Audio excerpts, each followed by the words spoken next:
Let's talk about Miami, Sam. Senior day in Blacksburg. We all know what happened last year, the crazy game that came down to the final play where the call got put into the ACC offices in Charlotte, and they overturned the call, and we lose. I'm fuming. I can't go to sleep. It is what it is. But this year, Miami comes back with just as much talent. FPI number 9, SP plus 12, Athlon 10, Lindy's 10. We just saw the coaches poll, also 10. So this is what people think about Miami. They think they're a top 10 team, despite losing 7 draftees to the NFL, despite losing the number 1 overall pick in Cam Ward. They went to the portal. They're 5th in On3's net portal rating.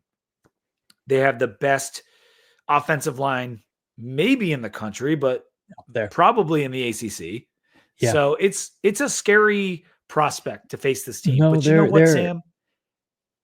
All the guys they had last year, we played them to the whistle a year ago. Yeah. So why can't we do it again? I mean, I think you definitely can. And this game being in Blacksburg is in November, late November, is such a huge X factor. Mm-hmm. Like, I think you are hoping for this game to be 25 degrees and windy. I really do. Now, Miami's going to be able to run the ball. So let's they do have good running backs. They have a very good offensive line. So I think they're a little more built for that than like the Ja'Cory Harris type Miami teams, or like, I have a hard time believing they're the same old Miami that always underachieves. Like, they won 10 games last year. They won 10 games last year for only the second time since 2003.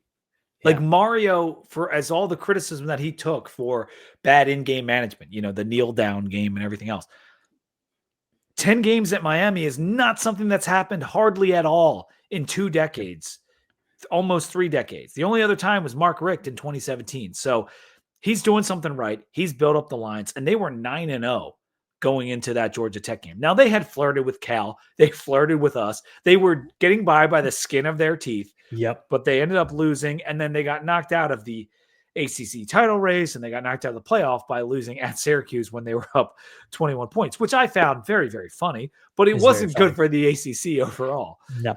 And that's my biggest note on this team, because we know they're super talented. They have Carson Beck on defense. Ruben Bain Jr. is an NFL guy off the edge.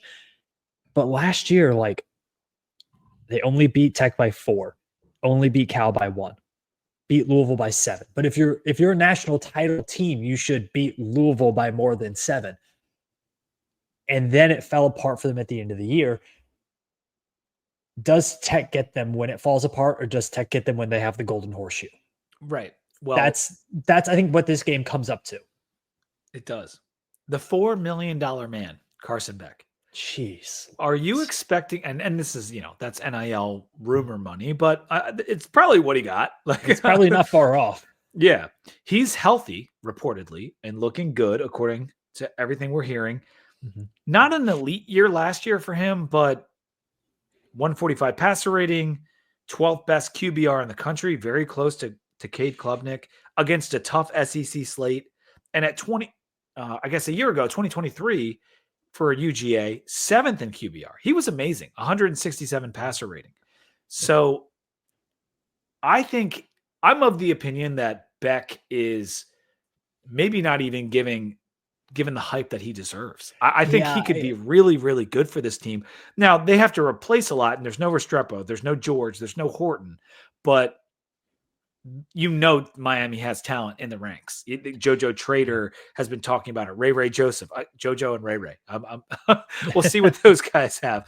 But Malachi Toney, the true freshman, Keelan Marion comes over from BYU.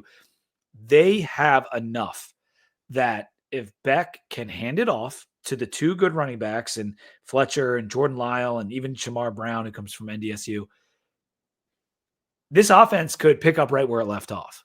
It could. Like, I don't think they'll be 44 points a game or whatever they were last year, but it'll be good. That's true. Yeah. And then I think it was the number 1 offense in the country last year, right? Yeah. And then defensively, I think they have to be a little bit better. Like, I don't picture them getting worse. And so, again, this is one of those, like, what Miami team shows up. Now, something I think is really interesting with the Hurricanes this year is the start of their season. They have in the first month of the season, they have Notre Dame and they have Florida. Yeah. If those are two very losable games. Well, I was going to ask you this. What's the more winnable game for Miami? Notre Dame or Florida? I'm going to go Florida at home. Yeah, I think you're right. Yeah, they get Florida at home. I think that's more winnable. I mean, my question just is, if they lose both of those, let's say they lose both of those games and they start 2-2, what kind of mentality does Miami have going throughout the season? Historically, not a good one. Not a good one. And not a good one. Like, they're a very streaky program. I'm very curious as to what Corey Heatherman, the defensive coordinator that is coming over from Minnesota, what he gets out of Ruben Bain and Mesidor, because those guys are monsters. I mean, it's not as if they've been bad, but Bain has not always been healthy, but they're getting an upgrade in terms of DC, in my opinion. And so with the linebackers, you got Basanthe, or is that how you say it? Basanth? He'll carry the flag for them. I believe so, yes. Second in tackles last year. Motori. Do you remember Motori from Rutgers? He's on Miami now. Really? Okay. Yes. I'm looking at their roster. Tore his ACL or whatever it was. They've got stacked guys. Yeah, I know. They got six new guys in the secondary, but some good transfers. I guess Frederic is back. But that start to the season, you're right. Like, that is going to tell us so much. They can win the Notre Dame game, but I just think, like, new quarterback.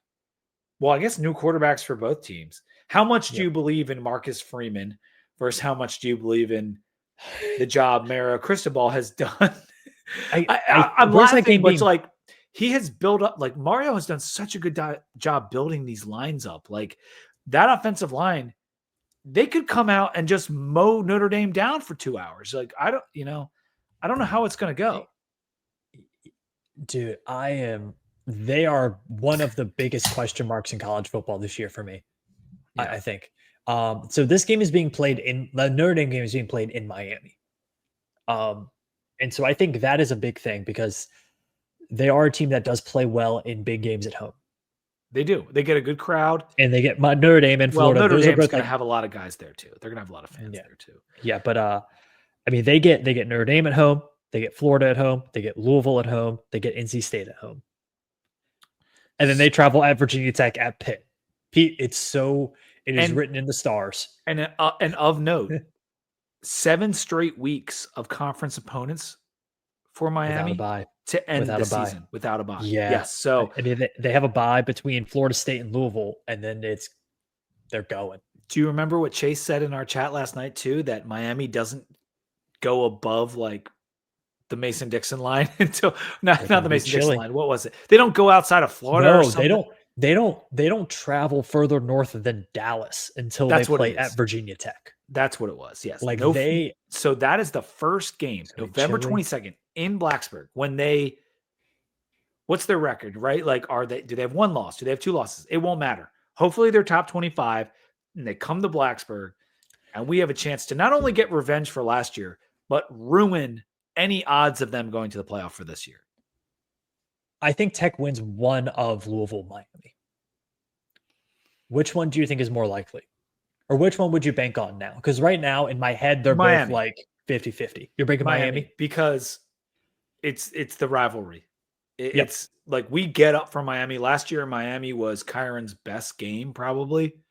Like, he was, and it was probably because he's going against his cousin in Cam Ward. But he feels what happened last year against Miami. Yeah. He knows it. And I love the spot, as you indicated. Like, I love the spot. I love the chance to take them down. We've lost 8 out of 10 to them.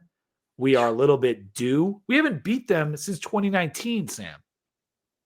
So let's spoil their season. And then they got to go to Pitt. Maybe they'll catch another loss. But yeah, the Miami game it's one of the ones I'm looking forward to the most. I'm hoping to go. It's the week before UVA, late in the year, but I'm hoping to go because I think it could be a magical night for Brent Pry, if he's still there. If he's still there. I mean, I'm making a joke because of what the cover 3 said about Pry being fired by the time this happens. Yeah, it's oddly enough, like, I don't want to I don't want to predict that quite, but this No. could be a game where it's like you're not expected to win this game, but you better win it, type thing. Here's a great question.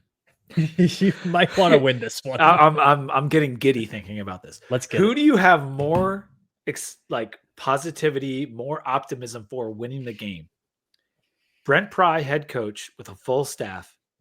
JC Price, interim head coach. Brent Pry with a full staff.